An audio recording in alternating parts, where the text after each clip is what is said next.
Haku. Yeah.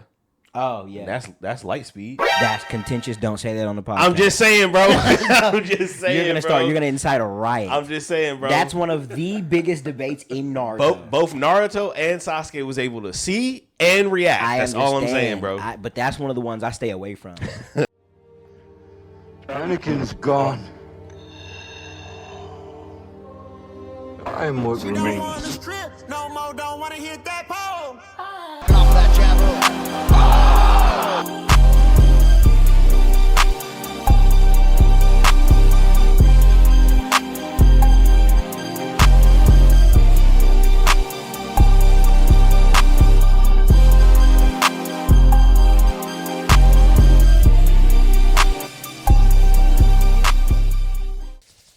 I am your host, Fade.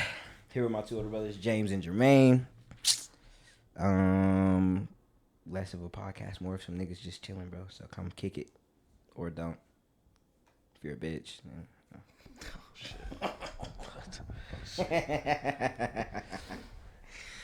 What's going on in the world, boys? Nah, shit, nigga. Not a goddamn thing. Well, I mean, We're getting this host. That's not true. Oh. This isn't that type of podcast, bro. This is not that type of podcast. We didn't even talk about the fight last night. I didn't watch. You didn't watch Kamaru? I know he won though. I know he apparently slaughtered that nigga. Yeah, for 4 rounds. 4 rounds, and I think he just got tired. Yeah. You just came back and watched it here? Uh-huh. Yeah, I went back and down in the game. Yeah, he looked good though. That's what I heard. He looked good. I couldn't turn on Stream East to then go like watch a rerun or anything, so I'll just have to wait till it comes out. Yeah, you should have just watched. You can go watch it on ESPN right now. Can you? Yeah. Then I'll do that. Yeah, but yeah, he looked good though. He looked good. I think he just gassed in the fourth, or at the end of the fourth. So the fifth, Buckley was kind of opened up a little bit, but he wasn't opening up how he should have though.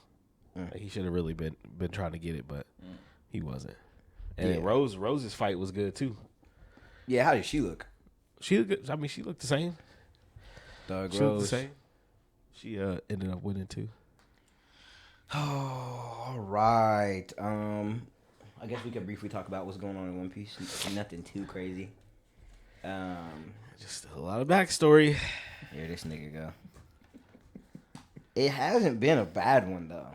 No, but it's just one. Placement. It's just one. Has there been a bad backstory in One Piece? I'm trying to think. I don't think a character's gotten a backstory and I was like, man, I need this shit to be over. I don't think so. Because I think they all have some level of emotion to them. And the way Oda writes, they all tie into something somehow. Yeah, They got some type of significance to where the story is going. I didn't necessarily care for Big Moms when it was happening.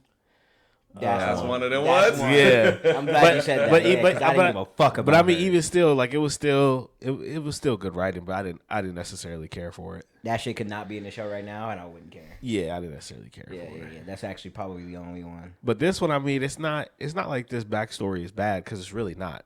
But No. while we're so far into the story, why are we getting backstory?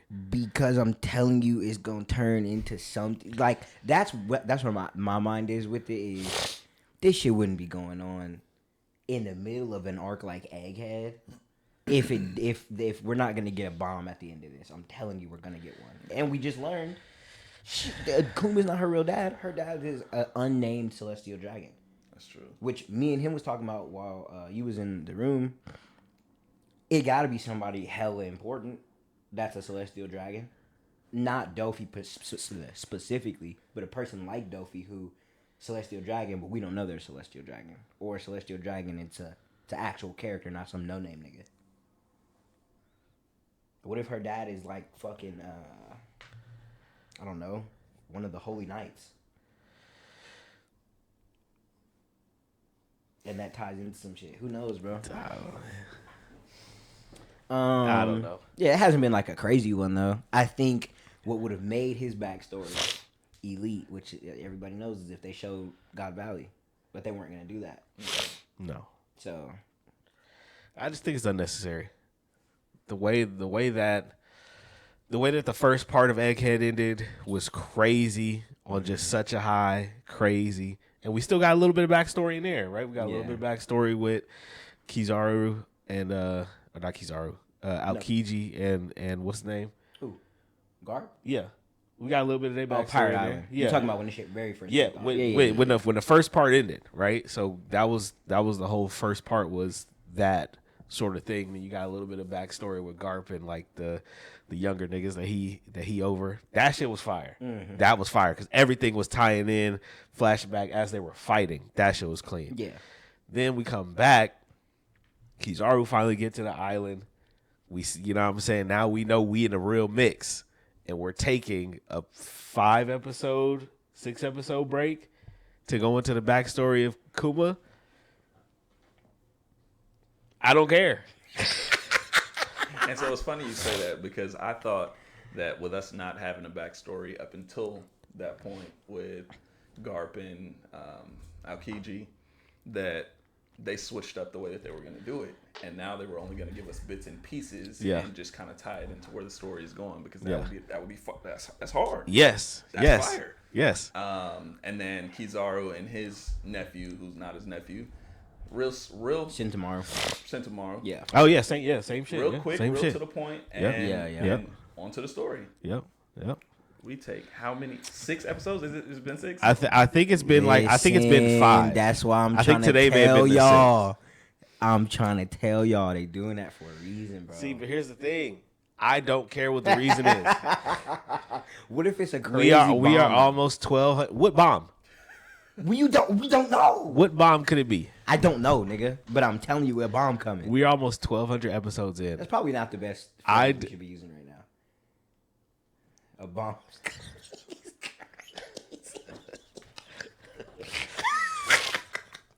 We're almost 1,200 episodes in. I don't care about Jewelry Bonnie's backstory, especially when they ain't talked about her in no capacity until now. Yeah. She was in the show when they were on Sabaody. Just as a. Never saw her again. Was she part of the supernova or no?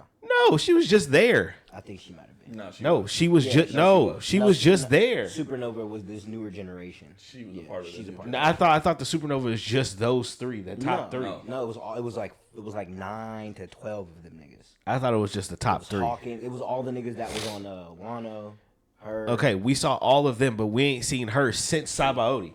That's true. We may have seen her here in passing. Pieces, Yeah, but now she's a focal point of this. Well, because she's Kuma's child, and Kuma matters to this part of the story. I don't But she's care. not his child. But she's not his child. We don't even know how she got a devil fruit. It's a lot going on. I'm assuming, because I haven't watched today's episode, I'm assuming in whatever today's episode is, he probably is going to give it to her. Somebody's going to have to give it to her. Maybe because that's it makes what- sense, because she has an incurable disease. I was about to say maybe that's what fixes her disease. Yeah. That would make sense. Because it has to do with some like age reverse. Yeah, that 1000% is what fixes her disease. Tight, Yeah. tight. Yeah. So yeah, no, it's just why are we getting this separate backstory that is aligned with the current story, right? Clearly, but it ain't at the same time.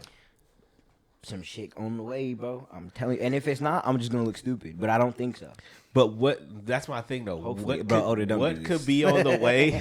What could be on the way that's so monumental that we needed to see his entire backstory and subsequently her entire backstory? Well, it's not hers. I don't think it's his. But it's hers in the sense of we're seeing her from a young age to where she is now. I'm assuming. I think it gives you context as to who Kuma is to his core, because the way like him being altered, cyborg, now he's mindless, present day, still just goes back to the root of him caring about people and her being the most important person to him. And that's why he's mindlessly flying to where she is now. I don't even know how he knows where she's at, but but he's not going to where she is now. Are you talking about the backstory? I'm talking about now. He's not. That He's nigga not. went to Marijois, bro. Oh, he did. You're right. You're And right. then the last time we seen this nigga, who was it that was there in front of him? A Kainu. I'm telling y'all, some wild shit is going on, bro. He didn't go. He didn't because he could have hit himself and sent himself to Egghead. He didn't do that. That nigga went to Marijois on purpose, and then he climbed up to where the Celestial Dragons and shit are. Who's her dad? Maybe he's going to go see her dad. Maybe her dad's a fucking admiral. That's a Celestial Dragon. I don't know. I bro. don't know. It's some wild shit going on though. I get what he's saying. He at the to its core, simply that nigga just don't give a fuck. That's really what it is. But at this point, I agree with you. It's more of a trying to give you back like context on a character. It's just trying to. It's just Oda just. It's one of those things where you'll look back on it and you'll appreciate it because he just gave you more of an info dump on a character like Kuma. Because it'll be one of those moments where you look at it as good writing. Kuma's not a main side character. It could have been He's just a done side earlier, though, is my thing. It could have been No. done earlier. When? It for sure could have been done after Sabaody.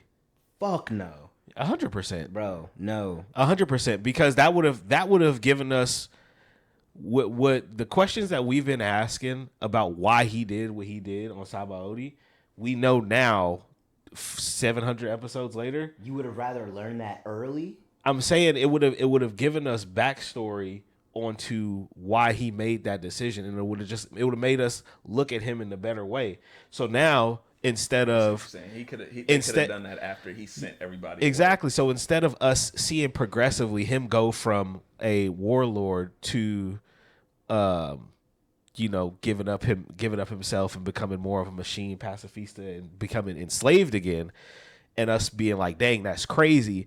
We can actually really feel something because we know, oh, he was a part of the Revolutionary Army. He was Started a out part a of slave as a he kid. exactly. He Like- looked up to Dragon. He was a slave as a kid and all this stuff.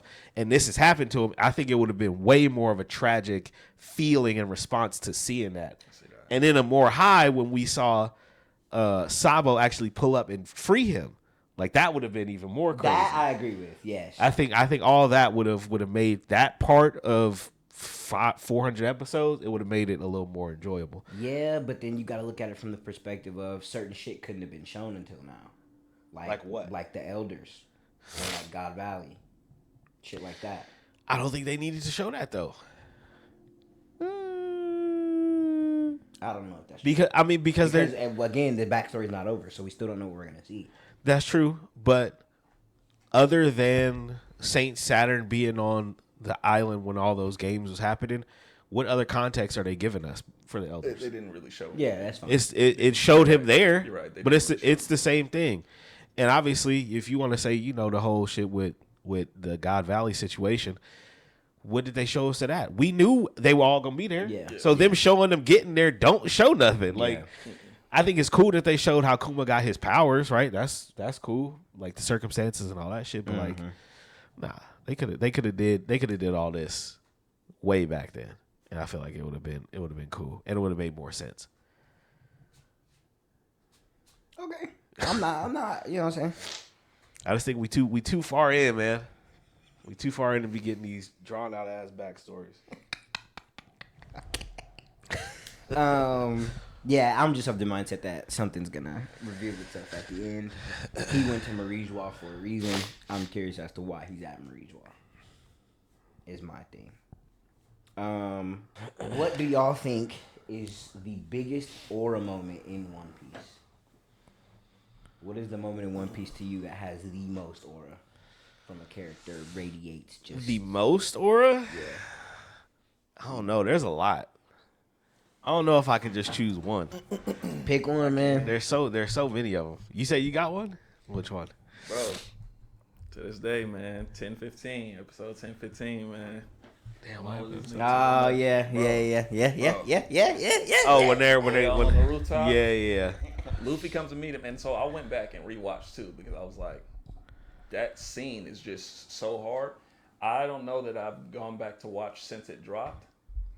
Man, they transitioned from Oda's face to then him coming through the smoke, hat down over his eyes. coat over his shoulders, swinging. I said, That's what he was Yeah. rocking, the little Yeah. cape. And the little everybody else cape, was already little up coat. there. Everybody else was so he was Everybody the got last up one. there first, yeah. Man, he must have looked up over that hat, activated that hockey, just stood off toe to toe with these niggas, and Yeah. then realized who was down, sitting up there on that Roof. bro. His eyes lit up. This nigga just got to walking, Walk clean past this him. nigga, and they going off too, bro. These niggas are going off. They like, yeah, man. What was that shit you was talking? Lin. Who did this nigga say he was gonna be right in front of me? He said, say that again. Who you gonna be? And she was like, yeah, you had the nerve to blow up my castle. This, that, and the third. They like apologize to me right now. Yeah, she He wanted to walked get back. clean. Bro, yeah, they were chatting in his ear when he walked through them. This nigga, when I tell you, Zoro gets activated too because he like grab his shit. Right, because if it's one nigga that's on smoke, it's that in nigga, case bro. they wanted to get active for real, he walked clean past him like, yo, hey, y'all good? Just give me the clear, give me the okay so that I can go ahead and handle these niggas for you. And as the episode ends, this nigga flies up in the air and gets that Through that motherfucking that red extended red rock or red hawk. Red Hawk with It was an extended red hawk, but it was red rock. It was its Red own Rock. move. man. And put Kaido ass down. So Yes, you think he finna nigga. get busy? You think he finna Not really knowing it's a handle their ass? fucking it's a war of attrition ahead for real. That nigga threw But it looked good. that nigga threw a Gear 3 red hawk Yeah. and called it red rock with Ryu hockey. That shit was crazy. Most Aura landed and then said, I'm Luffy, nigga. I'm finna be the king of the Yeah, pirate." bro, to have Oh, nigga to have him to see like baby Luffy under Roger like that was crazy. And then like even Yamato was like, what the fuck? Like, because she read the book. She read Odin's book. And so you have him walking as she's kind of piecing it together like, oh, it's him. He's the one. And even when he shot his arms up to pull himself up to the roof, you had the old man saw him and was like, because when from Luffy, the prison? yeah, when Luffy first went Gear 4, and then again when he shot up to the roof, I think the old man saw Nika when he saw him. That was before he had even went Gear 5. So for him to come on the roof like that, like you said, everybody had already been on the roof. That ended up staying on the roof. The Kazunine got their shit off, and then the Supernova were up there waiting for him. And so for him to get up there, for him to walk through them like that, like you said, hat down, coat swinging. I remember telling y'all watching it, I'm like, I don't give a fuck what happens in this arc. This nigga's a Yonko to me now. From that episode on, we didn't know if these niggas were about to win or lose. Yep. We didn't know who was going to possibly die, none of that shit. But in my mind, that shit made him a Yonko. I don't give a fuck. For him to come up there like that, because like you were saying, if it's one thing about Luffy, no matter how goofy or childish he is, whatever, when it's time to handle business, that nigga handles business. Yeah, he can flip the switch. He flips the switch easy. And so for him to come up there, that's out of every arc in One Piece, that is the coldest flip the switch moment from him. And he's dealt with other shit in carrying people's weight and carrying people's baggage, like in Arlong Park, which is one of my favorite arcs in the show. Yep. Carrying a crew member's baggage. Yep. That shit still wasn't as hard as that shit on the roof. Yep. That shit on the roof meant something. Because it was, it was. We talk about the culmination, right? How Wano was the culmination of 500-600 episodes of just pure story that all connected, and like him having that moment with I don't know why I'm blanking on dude's name. Who? Kinema. With Kinemon, having that moment and like that, him feeling like he could actually, really pass this on to him now, really pass this burden, because he executed it to the fullest of what he could do, and he always knew that he may not have been strong enough to get it to where it fully needed to be. Yep. But having Luffy there kind of gave him like a sigh of relief, Yep. and he knew that he could rest easy, and like Luffy took that, and then it was just See, went but that put a battery in his back though, because you go back to Zoe and the fact that Luffy had to yell at that nigga Momonosuke, and he was like, "Bro, I'm not just gonna do this shit for you.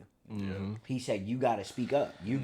If you're the one that's going to lead this country when all this shit is over with, which we finna walk in the Hell's Kitchen for you, little nigga.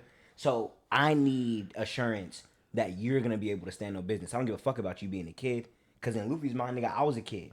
I was a kid running through Baratier and Alabasta, saving kingdoms and shit.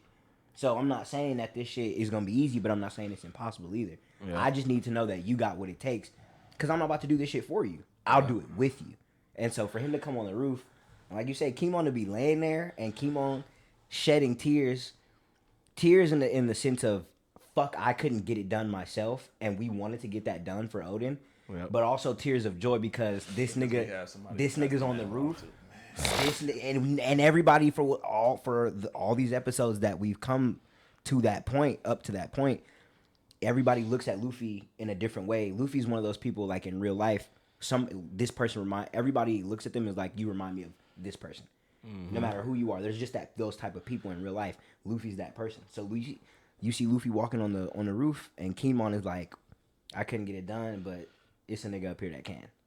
That shit's tough. Yes, I agree. That was the top Oro moment for sure. Yeah.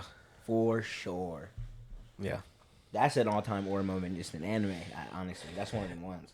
And obviously Luffy has a couple of those, but I think none of as bigger. No, I think that one stands the test of time. You put that up there with like fucking Naruto when he came back to the village and then you talk about too, like that was when he like really became an emperor, because you in it now. Yeah, you feel that's what it is. Like that's why you can have all the hype around you, and everybody in these crews can be like they gonna ride for you, all this shit. But when you he's up there with two of them, bro. Two of them. One of them, who I think is the strongest nigga in the show. And niggas wasn't scared. Didn't bat an eye. No, bro. Nobody batted an eye. Nobody up there was scared. And it was just like, we here.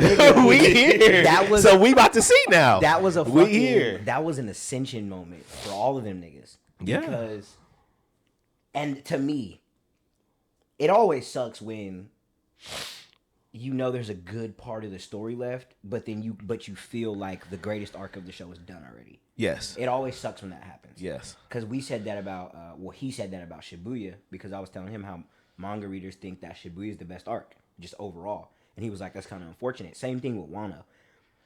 I wholeheartally don't think anything's going to top Wano. I think Wano is the apex of One Piece. Because, for sure. For nothing else, the fact of how much was, bro, that shit started at the end of Punk Hazard, bro. Yeah, that's why, bro. Punk Hazard was like episode 500, something like that, like 500-600. Literally. And then you have everything else that's to get to that goal, and then what you learn on the way to there, and then everything that happens when you get there before we even fucking get to Oniganshima. Yep. Then you get to Oniganshima and all that happens. It was an ascension moment for even fucking Kid. It was an ascension moment for everybody on that roof. Yeah. Because for this entire show, you kids, you 19 to 17 to 19-year-olds, y'all have been running around saying, we're the new gen. We want to be the apex. We want to be the king of the pirates. We want to be the Yonkos. We want to be top dog. And there's never really a situation to prove that. Up until Wano, Luffy's strongest one-on-one was Dofi. I won't even count Big Mom because he didn't really fight her. Katakuri, cool. But I'm talking about in a situation to take over some shit or to end some shit. Yeah. It was Doflamingo. Yeah. I think him and Katakuri's fight was more of just a fight. Yeah. There was no weight behind it in a sense. Like they weren't there to take over Whole Cake or to end Whole Cake. They just fought. They needed the poneglyph. Yeah, they just fought. And to get Sanji back. That nigga Dofi, he was there to put an end to something. Yeah. And so you go from fucking Doflamingo to Kaido and Big Mom, nigga. Like that's a huge jump, nigga. That's a huge jump, monumental. And it's so like James said, you're in the thick of it now. Yep. He gets up on that roof and you see how Kid, Killer, Law, Zoro, these niggas is up there sitting, waiting for this nigga. Yep. They're like, bro, we chilling. Cool ass. Yeah, bro. These niggas is just like, all right, you good, bro? Because we been up here waiting. Ain't nobody bat an eye. That moment for what it was for just the supernova in general. Like, that was such a moment because it's like, you feel them now. You like, okay, these niggas is for real. We're here now. Yonko status. Win or lose, nigga. Like, we command respect now. Yeah. Now it's one of them situations where the younger gen that want to be pirates, you see Law running around, or like how when niggas when Roger got executed and the kids saw Roger, whatever. Same thing. If you see Trafalgar Law walking through a city or some shit, or you see that nigga at a bar, you like, nigga, that's Trafalgar Law, nigga. And he didn't even want to go about it that way. Yeah. Like I remember when Punk Hazard happened, and they was, you know, he was talking about how he was, you know, trying to get back at Doflamingo or whatever. He wanted to go about it very like low key, sneaky type shit, and Luffy was like, nah, like, we gonna go in that motherfucker. Yeah. Like He was like, all right, fuck it. yeah, And for that nigga, for Law to however much you think he put him in the backpack, for Law to step up the way he did oh yeah, and take the brunt of a fight against the fucking Yonko and win. Yeah, bro. yeah. I wish the only thing different that I wish played out in that arc, I wish everything would have got settled on the roof with all of them together. Yes. I think Just on different parts of the roof. I think the continuation of Big Mom and Kaido being up there versus these niggas and Sanji would have came up there. I think that would have been Visually, it just looks harder. that would have been so cool Yeah. to have like a real drawn out sort of fight, like a group sort of thing. You can even throw Yamato in there, but She came up there. Yeah, it makes a lot of sense. It was still fantastic the way that they did it with Luffy himself and Momonosuke too in his dragon form. Yeah. And all that stuff. So That nigga Odin is notorious for splitting niggas up. I don't know what he has with like levels. Like Oda? that whole Yeah, Oda. yeah, everybody was split. Yeah, Everybody but he was stayed split. doing that. That's what Stayed doing James is that. saying. Yeah, everybody was split. All right, so you. That's definitely one of them for me. I'll always talk about Momonosuke's speech in the prison. That to me is one of the hardest moments in the show.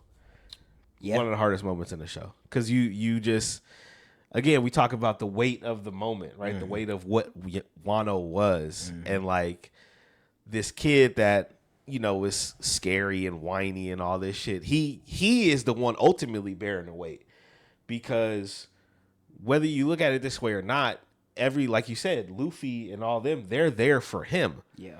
They're there for him, and he knows who Kaido is and the level that he's on, and he knows that a lot of people are gonna die, or a lot of people ain't gonna make it out, and all this stuff.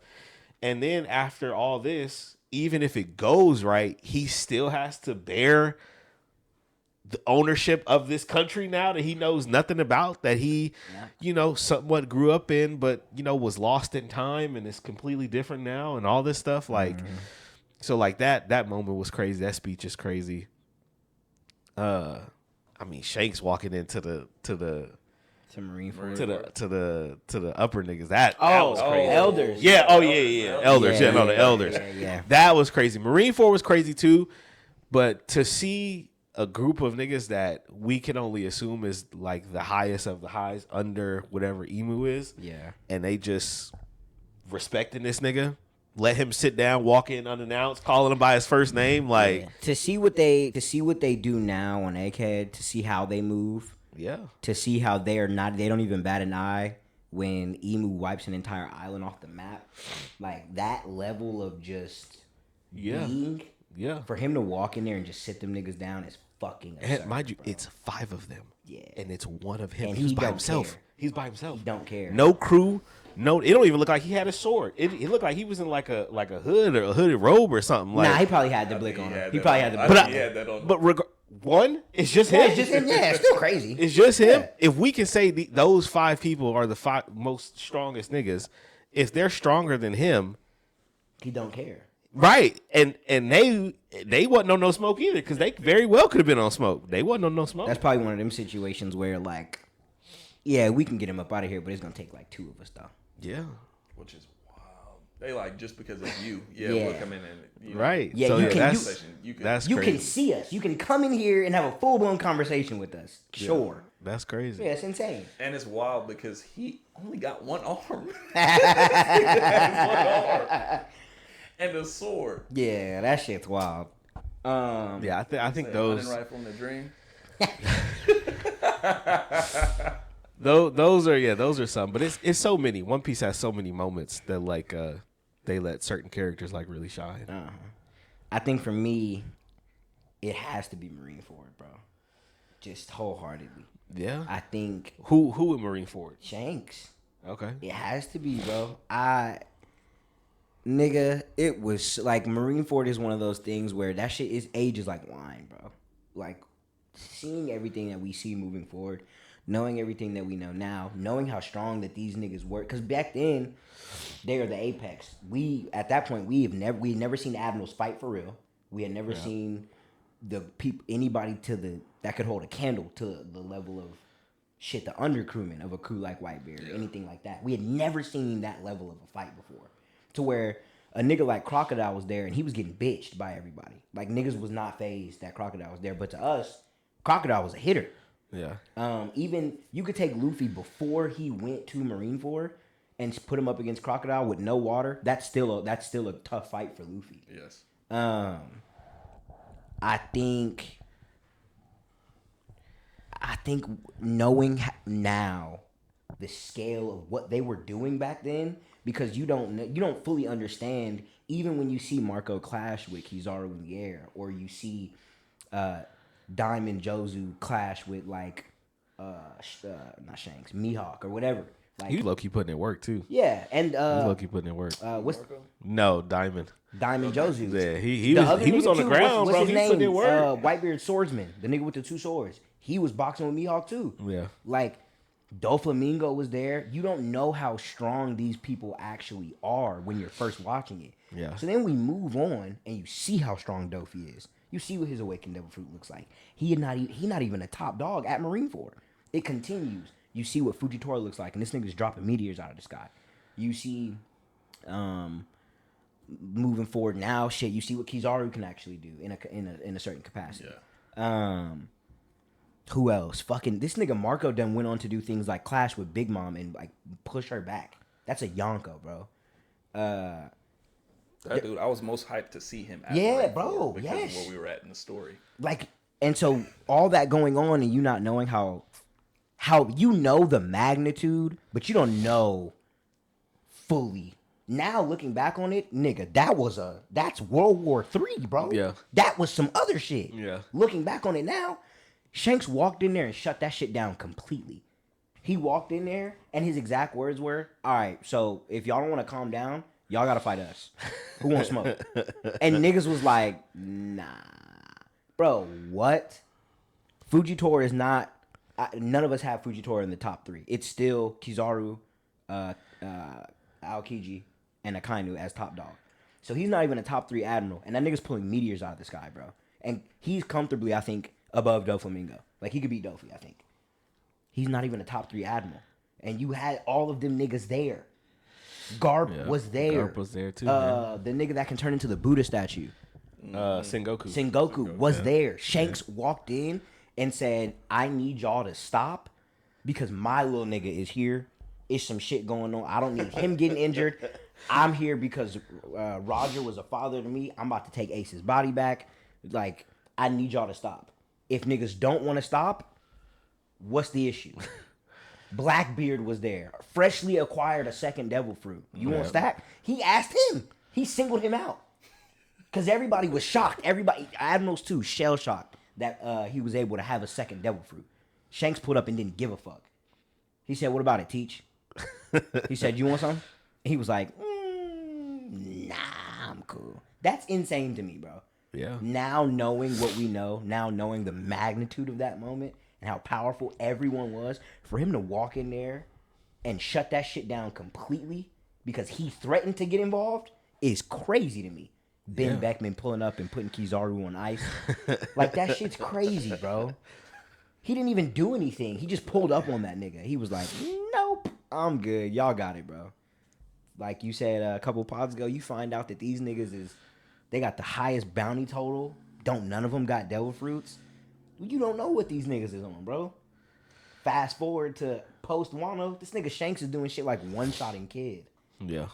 We don't like Kid per se, but to one-shot that nigga is insane. Yeah.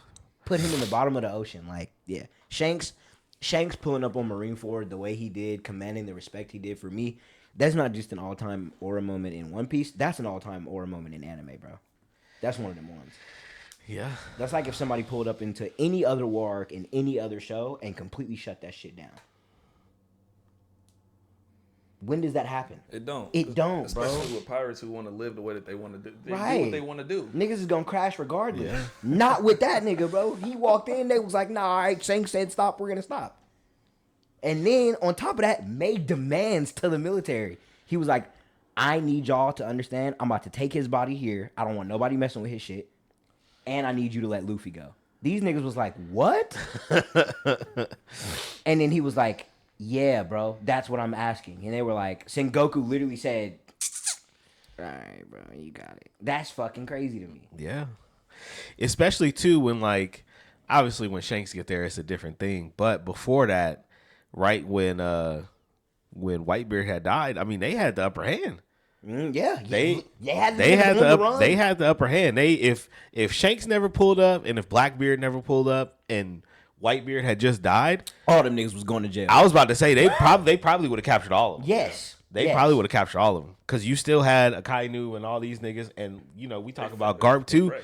I was gonna say Garp, they do nothing. He literally fell stood with Luffy there. Come on, we see what this thing is. Like you know what I'm saying? Man. Like if they really was in a pickle and That's and crazy. Yeah, they he had pulled the up. full blown upper hand, bro. Yeah. And Shanks said no. He pulled up at the right time, which got to be revealed to how he just know when to pull up, because he did the same shit at the end of Wano too when that tree admiral pulled up. Yeah. He was just there. How were you just here? You see how far is I can Yeah, go what now. can he see? I don't Can know. he see? I don't know. But I did see an interesting theory about Luffy and Shanks' relationship, and why it is that he comes to Luffy's rescue every time his life is really in danger. Mm-hmm. Because, and the theory being, he was on the brink of death in Wano, and that's when he activated Gear 5. That's when he became Nika. And so the theory is that, did it take him actually being on the brink of death to then like activate Shanks? Activating the devil fruit to what it is.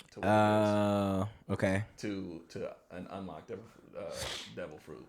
And so him losing his arm and Luffy being on the brink of death there, if he didn't come to his rescue, then would it have been activated then, or in Marineford, with them having the upper hand. Okay. And then that being revealed that early on in the story. So he's tied to Luffy and Luffy dying somehow? Like, he didn't want it to be revealed because he knew what the devil fruit was that Luffy ate, and so saving him in those moments deferred Nika, the god Nika, showing back up. Okay. I'm fucking with that. Yeah. I'm fucking with that. Okay. Yeah, man. All crazy aura moments in One Piece. Yeah. Not nowhere near as crazy, but for a side character, I think Zoro versus Killer was an aura moment for that nigga, low key. Yeah, that shit was hard. That shit was hard in the snow. Wano, yeah. Or bro, hey, the star of the show. That moment was fire too. Yeah, that moment was fire too. And Marco was like, "Star of the show's here." That moment was fire too. He just kicked his feet up like, "I'm good. I'm done." All right, here comes the star of the show. But that's another thing that goes back into the Ascension thing we were talking about. Marco is the first commander of the Whitebeard Pirates, one of the most prominent crews of all time. He's one of the strongest first commanders of all time. Earlier in the arc, he was sitting there boxing with Big Mom, so you know the power level that nigga's on. He was 1v2ing King and Queen. Them niggas was his sons. He was 1v2ing them. He saw Sanji and Zoro come back, mainly Zoro because Sanji was already there. But when Zoro came back, he no bullshit just like messed with his glasses and was like, I'm done. Right, he did what he needed to do. That shit's crazy. But it was also because mentally he knew it was their time. It was their moment. Yeah. To do that. Yeah, because I think I can't remember exactly what he said, but I think he was like I did my job. Like I stalled enough for these niggas to be ready. And yeah, just let them fight. Yeah, that shit was hard, bro. Yeah. That shit was does hard. A great job of passing the mantle. Yeah. To these new niggas, the next generation, man. Yeah. So a quick little switch up. who do y'all think is, who's your GOAT female character in anime? GOAT female character? Yeah. Yeah. And we talked about this maybe like Briefly. 3 or 3 pods ago. Yeah. And 2 or 3, but 3 I think. Yeah. oh, I couldn't stop thinking about Mirko. Mirko. Yeah. Dude, that's Yeah, I think that's number 1 for me. Really? And it's hard for me to get favorite to have a favorite. Yeah. From introductions to the role that she played in the story at the time, and then we start losing a little bit, or she started losing the fight at least, lost limbs, still came back, and is just a hitter. Like, it don't matter what she's faced with, but just levels above the other female characters in the show, for me at least. Yeah, I think I would still go Mikasa from AOT. yeah. I'm not She's my favorite character in the show. She's tough. In the whole show, really? Yeah. I think you did say that. Yeah, she's my favorite character in the show. Yeah, I was just kind of like rewatching with this couple that I'm watching them react to Attack on Titan. Fucking Mikasa is, which is, I mean, it's obvious she's one of them ones, but she like, you kind of forget almost the moments that she has in season 1, like when in the beginning when Eren dies, and fucking like all of them just start getting picked off when the Titans broke in again, and it was their first mission for real, and they were trying to get back to whatever a stronghold so that way they could refuel. Yeah. In her own like morbid and depressing way, she kind of gave her own speech to like rally niggas, but then that was also because she was of the mindset of trying to throw her life away because Eren died and she didn't want to be there. But the dog that she was even early on and what she meant then was crazy. Yeah, or I mean, even when she was a kid, when they was in that cabin, and she caught them bodies. Yeah, Eren caught the first one, and that's what woke her up. Yeah, But then, see, that's some other shit too, because that's tied into when he unknowingly activated his control over her. Mm-hmm. So that's, but yes, like she's been a dog, and even into early season 2, they already look at her as the top hitter in the scouts besides Levi. Yeah. In season 2, Which is Yeah. crazy. yes, bro, Because we knew to this shit at this point. bro, and it's him and then her. That's fucking insane, bro. yeah, but I mean, it makes sense too. Like when was it the third season when Kenny got involved? Kenny, And they had the whole catacomb shit underneath. She was the only person that like she got it. Like when Levi had to like tell them like you don't hesitate. exactly because they're going to kill you. Like obviously it's different because we kill Titans, right? In a way they're real people, but like we see them as not real people. Yeah. He said, but he said they will kill you. He said they are not fucking around. You can't hes. And she was the only asked one. no questions. She ain't asked no They questions. fought in the city, and them niggas, all of them were hezing. But even in the catacombs, some of them were still kind of. She was putting in work. She was putting it. She went crazy in the catacombs. The scene where her and I can't remember the girl's name, but it was like a blonde girl. The girl with the guns. Yeah, that and fight they was crazy. Yeah, crazy, that was bro. nice. Crazy. So yeah, I like her for that because she just, she obviously is tethered to Eren, but she, still is just no nonsense type of character, and I fuck with that. Yeah, she literally. I remember watching, like I said, watch season 1 again. She straight up told Annie, not knowing it was Annie, that she was gonna kill her. She was like, bro, she was like, I ain't gonna lie, bro, you gotta go. Yeah. And then nigga, was it Reiner? I think it was Reiner, or maybe it was Ygritte. I don't know, but in whatever season, where they got chased into the woods because they took Eren, and it was the scene where that nigga Erwin was trying to hype everybody up to go forward, and then that Titan bit his arm and took him away. Yeah. It was that chase scene. I don't remember if it was, what's his name, Reiner or Ygritte, but one of them had Eren. and was running off. And Mikasa pulled up on them and looked through their hand into their eyes. And, like, it did that crazy anime person look. Yeah. And she told them straight up, like, bro, I'm going to kill you if you don't let this nigga go. And they were like, fuck. Yeah. So, yeah, Mikasa has always been a dog, for real. Yeah. Again, for me, it sucks, this specific topic, because I can't elaborate, but Maki's ending, for me, is the greatest female. She's the greatest female character of all time. And to me, it's not. Why, chat? Why is that his favorite character? Yeah. Find out. She's just a dog. She's just. I quite literally can't say anything. I'm happy that you'll understand in season 3. It's not gonna take you a long time. Okay. Season 3 will show you why. That's fair. Yuji versus the Chunin exams. We're swapping Yuji and Naruto. We're putting Yuji and Naruto on opposite sides of the fence, and because the Chunin exams got cut short, we will not be taking that into consideration. It would have been Naruto versus either Gaara or Sasuke. We're going to say Sasuke because it looked like Sasuke was going to win that. Gaara would... You think Sasuke would have beat Gaara? We can have this discussion if you want to. You think Gaara would have won?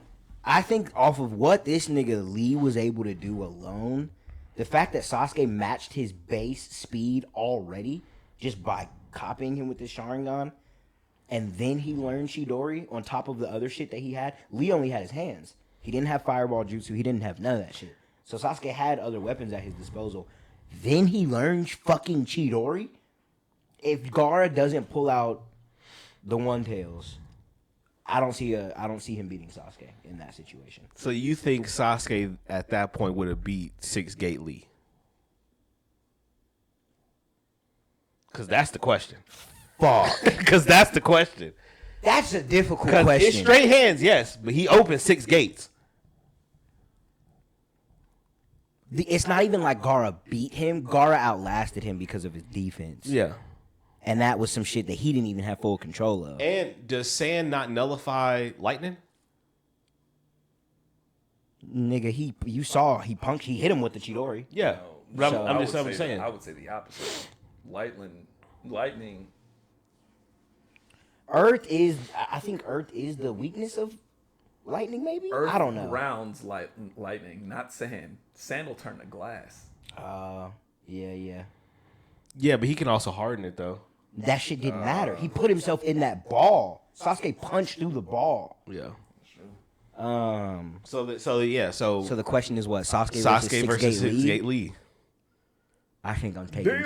Because Sasuke, yes, bro. you talk about Sasuke's speed with Lee's base speed, but then how much faster can Sasuke get compared to where Lee was and the power output that he can in 6 gates? Well, Sasuke wasn't there when he opened the gates, though, so he couldn't see him. You don't know what Sasuke can do at that point with his eyes. You think he can match his speed? Match his speed? No, no, not in 6. No, react? No. Yes, I think he'll be able to react. I don't think he'll, because the Sharingan gives you precog. Yeah, but I feel like it would have been a limit to that though. Because at least like when we saw with Sarada, just going back to Boruto, her shit, granted it was only the 2, but it had a limit to it. His shit, was his shit fully? It wasn't fully, but Tomo? Yeah. Maybe. So I don't know what that limit would have been, because it would have had a limit for sure. If it's 3 Tomo, I for sure got Sasuke already. I'm about to go find out now. I feel like it was, because I feel like it wasn't 2. It wasn't 2. Let's go see. What do you have to add on the Sasuke versus Lee topic? Which, I mean, honestly, this conversation really doesn't matter because we're taking it as it is. Yeah. And it was only Sasuke versus Gaara. But we can have this conversation until... Yeah, no, I'm still stuck on the answer that I gave because I didn't even put him in specifically in Naruto's shoes and to have him go through the Chunin exams like that. So what did you have him do? So I was just thinking about fight specifically, and the Shikamaru matchup with him against Shikamaru, I don't see that being in his favor at all. I think the ninjutsu in Naruto and their abilities He had two. doesn't play. He did have He had two. two against Gaara. It doesn't bode well for a brawler with no cursed energy. I don't think that any of these fights really. I don't know how he gets out of Genjutsu if we're really. Don't none being of them honest. niggas have I was that about to say they stage, ain't though. pulling that out then. They're not, but you talking about Naruto and the way that he went through the Chunin exams. Those three, The sound ninjas the and sound shit. ninjas. Yeah. Well, that's why I said I was only talking about the one-on-ones. Okay, I like this one-on-ones. though because Okay, yes, you do. okay. It puts him up against other people. Like if you put Yuji, Megami, Nobara in the situation where Orochimaru pulled up, them niggas are dead. Orochimaru's gonna kill them niggas. I think. Well, fuck, I think he's gonna kill them niggas. Yeah. That nigga Naruto partially opened up the first tail against him. Yeah. Which is why they were able to get out of that. Yeah. And even Sasuke got down with that nigga for a little bit. Orochimaru wasn't gonna kill Sasuke, but still. Yeah. That nigga Orochimaru sent out that fucking multiple big ass tree sized snake, Bro. and it moved damn near faster than sound. And that nigga Naruto stopped that hoe. He just stopped it from moving mid attack. Yeah, see that's the thing about Yuji and these niggas is not capable of shit No. like that. that's the thing about early Naruto is like when you're trying to compare him to other characters from other shows, he's always gonna have a hack because he unknowingly has this demon inside of him that's granting him a certain level of power. Whatever he needed to get over the hump. Exactly. And so it's like it's hard to put him there because he's just always gonna have that underlying sort of not luck in a sense, but I mean that's just what he got. Yeah. So let's just go. So I like what you did actually. Let's look at everybody in the Chunin exams, and we'll just say yes or no. Okay. If Yuji clears. Yeah. I like that. Yeah. Damn. So I thought we was just giving. I didn't know this nigga has Sukuna too, man. That's crazy. Okay, then the Shikamaru argument is kind of out, but that nigga's just ability to deduce in battle, how his opponent matches up to him, even with stronger opponents. It's like that dude's IQ is just next level.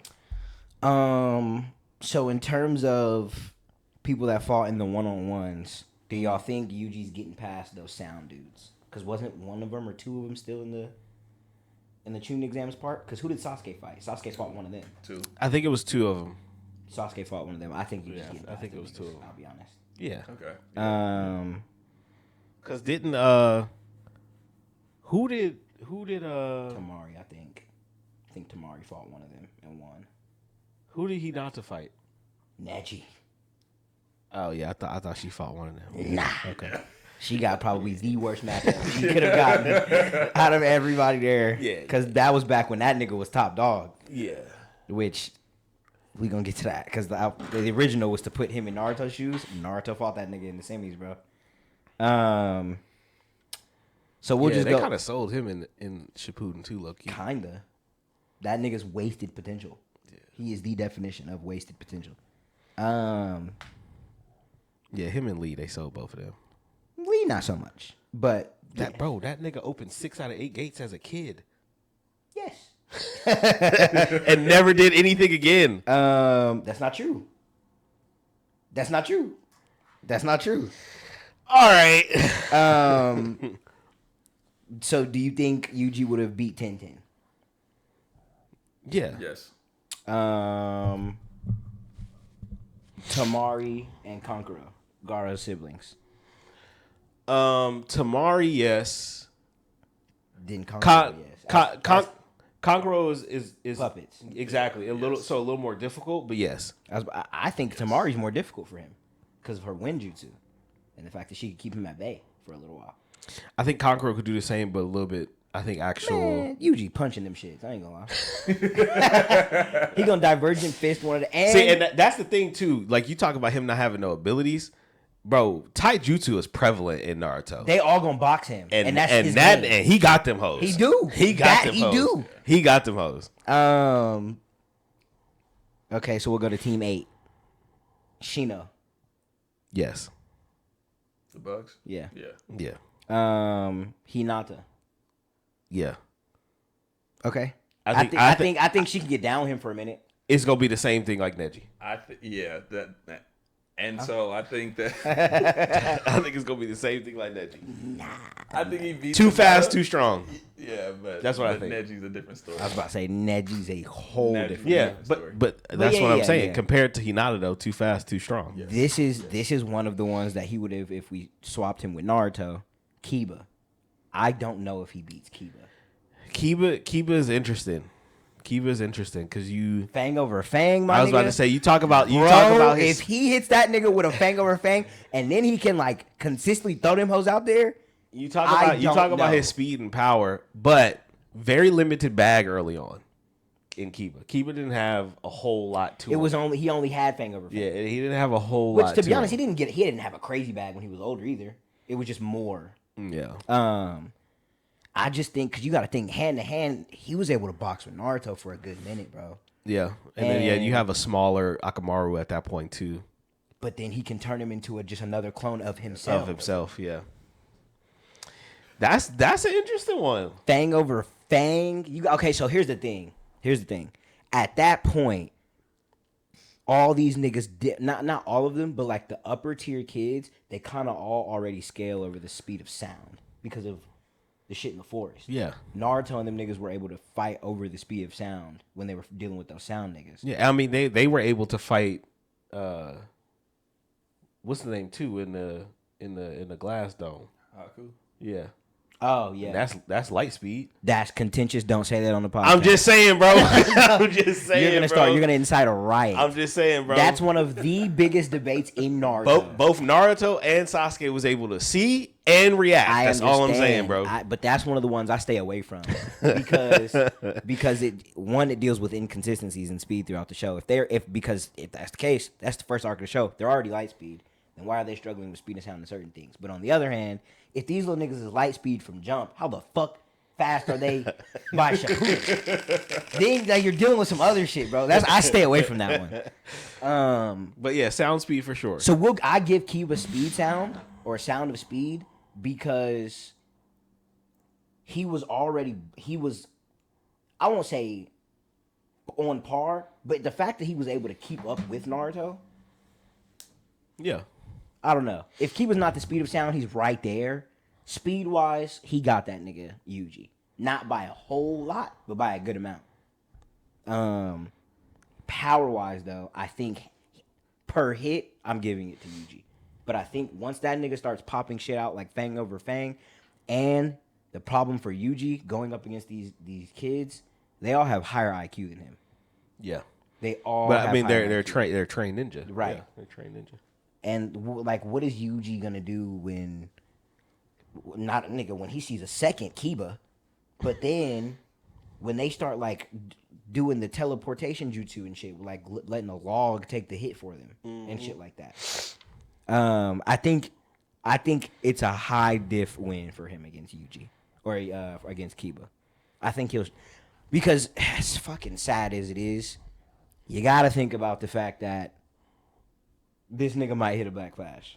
Well, that's what I was gonna ask too. My next question. And if he hits a Black Flash, every last one of those kids is fucked, except for like the hitters. Yeah. I think But Black Flash I think a Divergent Fist a couple of times puts Kiba down. If it's in the order of which like they were fighting, and he can't hit them hoes consistently, then he's probably only hitting one.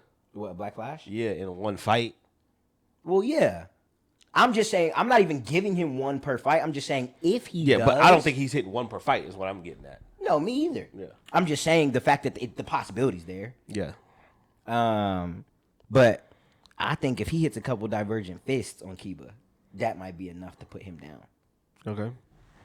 I think his strength alone, he hit what's that nigga dog? What's his dog name? Who? Akamaru. Oh, He hit Akamaru. He out of commission. Right. That she because And Akamaru then can't you take the don't got same no- damage you as don't- Kiba. You don't got no fang over fang at that Yeah, point. and then it's just Kiba. And then it's just you and him. Now it's just hands. I don't think he wins that fight. I don't think Kiba really. I don't think it's high diff. I think it's close, bro.